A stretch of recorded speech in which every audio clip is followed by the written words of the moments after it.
Terima kasih Anda masih bersama kami di Nusantara Petang, dan pemirsa, saat ini kami akan memasuki segmen Dialog Nusantara Petang.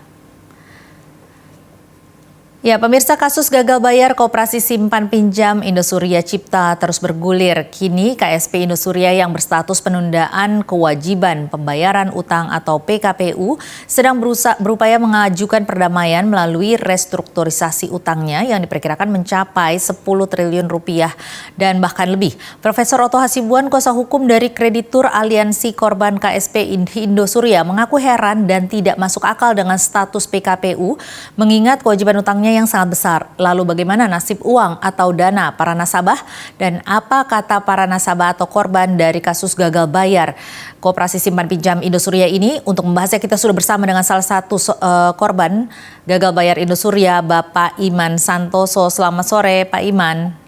Selamat sore, Bu. Ya, Pak Iman, ini Anda yang merupakan salah satu nasabah dari KSP Indosuria. Ini mungkin bisa diceritakan sedikit, Bapak ini saat ini pekerjaannya apa ya? Saya pekerjaannya sebagai guru freelance. Guru freelance, oke, baik. Ya, Pak Iman ini pada waktu ini Pak Iman menginvestasikan dananya ke KSP Indosuria, ya, betul? Betul. Ini sejak tahun berapa, Pak? Saya menginvestasikan dananya dari tahun 2016. 2016, oke, boleh diceritakan sedikit mungkin bagaimana perjalanan dari dana yang Pak Iman investasikan di KSP Indosuria ini dari tahun 2016 sampai saat ini? Ya, awalnya dana saya di satu bank swasta di Jakarta, Bu. Karena ditangani oleh seorang marketing. Nah, marketing yang saya investasikan di bank swasta tersebut pindah kerjanya keluar gabung dengan Indosuria. Akhirnya uang saya yang di bank swasta tadi disuruh dipindahkan karena ada selisih bunga sekitar 2%.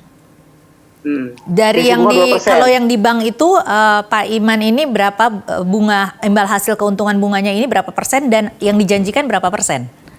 Yang pada saat 2016 itu, pada saat saya tarik semua dana yang di bank swasta itu saya dikasih suku bunga 7%. Nah, ketika dipindahkan ke Indosuria, itu saya dikasih bunga 9%. Oh, cukup besar ya berarti ya? Ya, jadi selama 1 tahun. Jadi ada selisih 2% itu per tahun. Jadi cukup lumayan lah.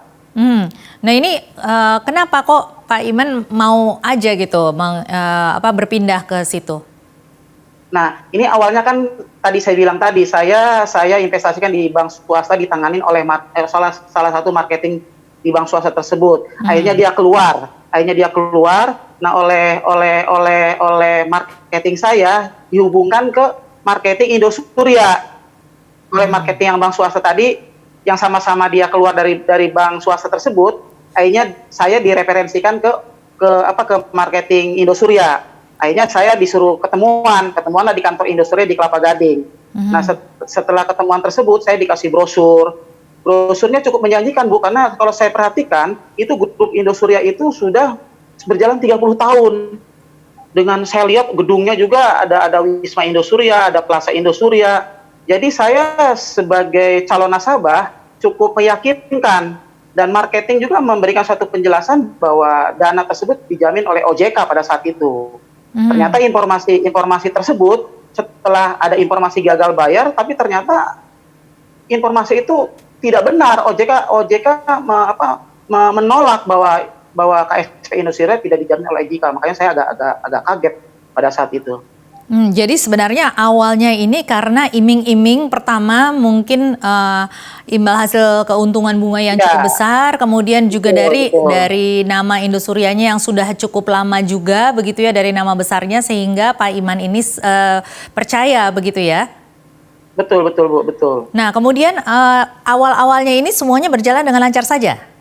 Ya, selama 2016 sampai Desember 2019 itu aman, Bu. Jadi bunga berjalan lancar. Nah, ketika pada saat itu saya di bulan Januari 2020 memasukkan uang sebesar 300 juta. Tapi saya dapat berita 10 Februari, pertengahan Februari saya dikasih tahu oleh marketing bahwa terjadi gagal bayar. Saya cukup kaget karena ada satu bilet deposito yang harusnya di bulan Februari itu masuk, tapi ternyata tidak masuk suku bunganya ke bank. Jadi total dana yang Pak Iman investasikan ada berapa jumlahnya?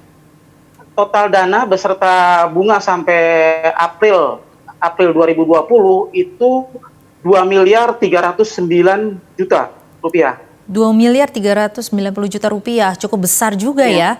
Nah ini Ya, kemudian, cukup besar. Ini kemudian tidak mendapatkan lagi dananya mulai kapan bunganya? Berdasarkan hasil sidang PKPU sementara bahwa dari hakim pengawas menetapkan bahwa bunga dibayar sampai 29 April, tapi kenyataannya pada saat verifikasi ternyata bunga itu tidak dibayar, Bu, semenjak Februari. Jadi semenjak Februari sudah tidak lagi mendapatkan tidak dibayar. imbal hasil bunga ya? Iya, tidak dibayar. Ini keputusannya nanti belum jelas nih dari hakim pengawasnya. Karena ini masalah ini kan sudah masuk di PKPU, Pengadilan Niaga Jakarta Pusat, Bu, dengan nomor 66. Ini apakah Mas Iman waktu itu sempat menanyakan kepada pihak Indosuria? Kita menanyakan, katanya ini terjadi satu ras, katanya dia bilang. Terus nanti dana saya bagaimana? Nanti dananya akan ditukar dengan aset, katanya asetnya berupa tanah. Tapi setelah saya dapat informasi dari grup, ternyata harganya di markup. Jadi tidak sesuai lah dengan harga tanah saat ini. Jadi saya tidak sependapat kalau misalnya ditukar dengan aset tanah.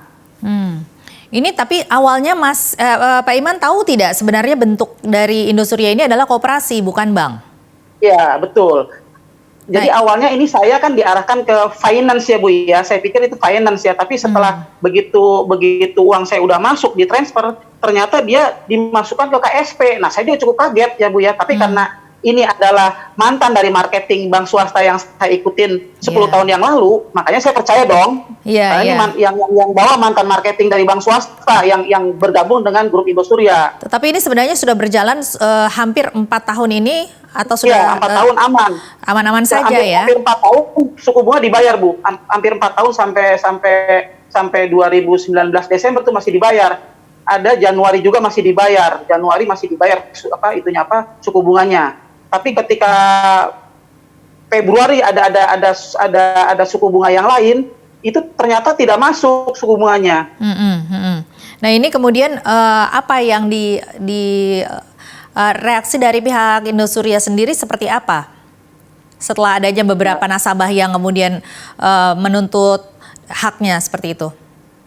Ya, dia menaruhkan satu skema, Bu. Ada skema cicilan 3-10 tahun tanpa bunga. 3-10 tahun. Jadi dana saya itu kalau diinikan itu saya dicicil 6 tahun tanpa bunga. Bayangkan saja 6 tahun tanpa bunga, Bu, dengan uang sejumlah itu. Itu saya sangat dirugikan sebetulnya dengan masalah ini. Jadi nasabah-nasabah ini dijanjikan skema dengan berbeda-beda ya rentang waktunya begitu ya? Iya, tergantung aumnya, Bu, tergantung jumlah uang yang didepositokan di situ berapa gitu. Itu ada ininya, ada rentang-rentangnya. Tapi ini masih belum ada satu keputusan karena kan sidang perdamaiannya kan belum ada waktunya gitu ya, Bu ya. Nanti mungkin sekitar votingnya tanggal 3 Juli, Bu, nanti. Tanggal 3 Juli akan terjadi voting ya. 3 Juli ya 2020 ya. Ya, voting untuk apa ini, Pak Iman? Voting untuk itu, Bu, untuk voting untuk putusan apakah damai, apakah PKPU tetap, apa pilot. Oke, baik. Ya. Nanti saya akan menanyakan kalau dari Pak Iman sendiri apa yang dipilih, tetapi saya harus jeda dulu, Pak Iman.